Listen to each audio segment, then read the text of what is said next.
سنين بقى بتحبي ايه في احمد؟ ايه اكتر حاجه بتحبيها هنا في بقى أحمد؟ لحظه الحقيقه. لا لا هنفهم بقى. لا إيه هو أكتر حاجة حنين بتحبيها في أحمد؟ جدا، حنين جدا وصريح ما يبانش جدا. على شكلي بس انا حنين. لا انت بتسوق سمعه نفسك والله ليه يا احمد؟ العظيم. انت طيب. لا، هو بجيب فعلاً لها حنين. يعني بجيب لها كل الاكل اللي بتحبه يا راجل والله.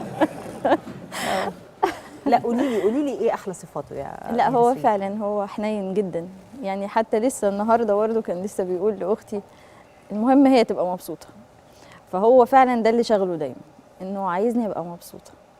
فما فيش احسن من كده اكيد، انه لازم يعني احاول انا كمان اعمل له اي حاجه تبسطه. طب انا هسالك سؤال مش من باب طبعا الشر ابدا، بس من باب انه الواحد يسمع اكتر. انت كان ممكن تتجوزي واحد اغنى على فكره، وبالذات انه ما كانش في قصه حب عنيفه، يعني انتوا بتقولوا جواز صالونات تقريبا. كان ممكن تتجوزي واحد اغنى، كان ممكن تتجوزي واحد يريحك في فتره من الفترات، بدل ما كنت تبقي قلقانه ومتوتره ومديونه. لما جوزك يبقى مديون تبقى انت مديونه.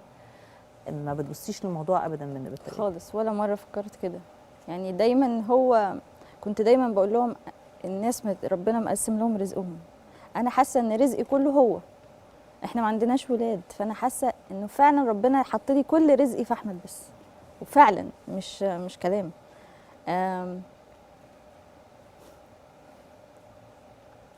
عمري ما كنت هلاقي حد هناك.